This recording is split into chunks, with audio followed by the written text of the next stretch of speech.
The Blinking Doll. When Lina turned 9, she received an unexpected gift.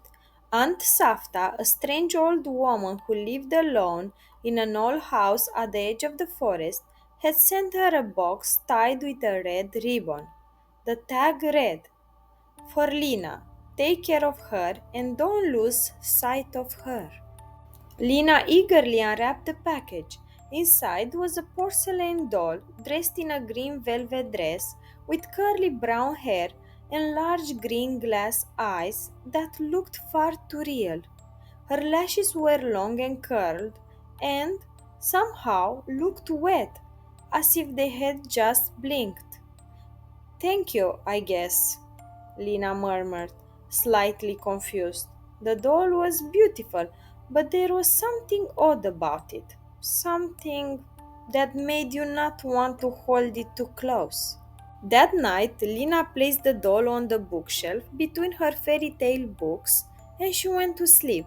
Around midnight, she woke up from a strange dream in which someone was watching her from very close.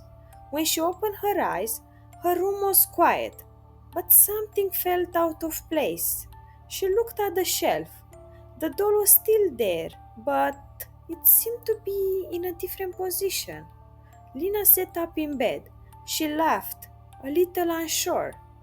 "I'm just seeing things," she whispered.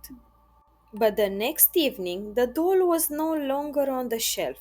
She found it on the floor, next to her bed, facing her, eyes wide open, and her lashes? Well, they looked messy, like they would been caught in a strong wind or had blinked too many times. The third night was the worst. Lina woke up again, but this time it wasn't from a dream. She heard a soft sound. Click, click, click, like two tiny pieces of porcelain tapping together. She opened her eyes. The doll was on the pillow next to her. A tiny note was tied to the doll's dress, written in shaky black ink. "Do you like being watched while you sleep?" Lina started asking her mother if dolls could move on their own. Her mother laughed and said she was probably just dreaming too much. Then she told her to stop watching those weird ghost cartoons. But Lina knew she wasn't dreaming. She knew the doll was watching her. And more than that, she started to believe it wasn't the only doll in the house. One day, while her parents were out, Lina climbed up into the attic. There was a large chest, covered in cobwebs.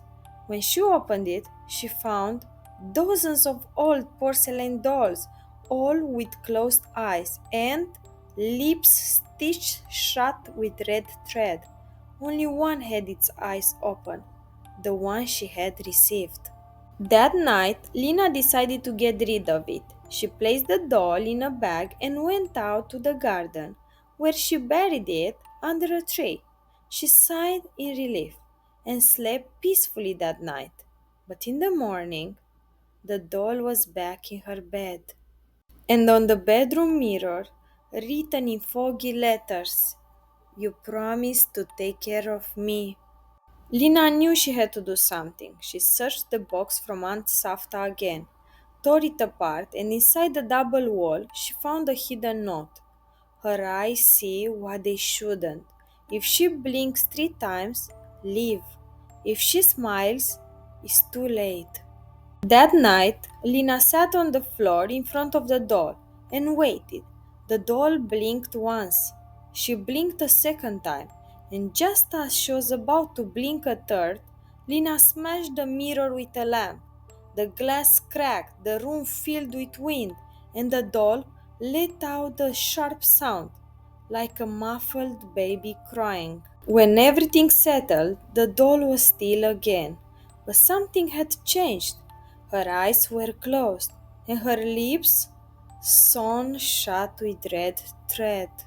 Lina quickly carried the doll up to the attic and placed it in the chest among the others. She closed the lid, locked it, and wrote with a chalk on the chest, "Don't look into her eyes. Don't wake her. Don't let her blink. The end.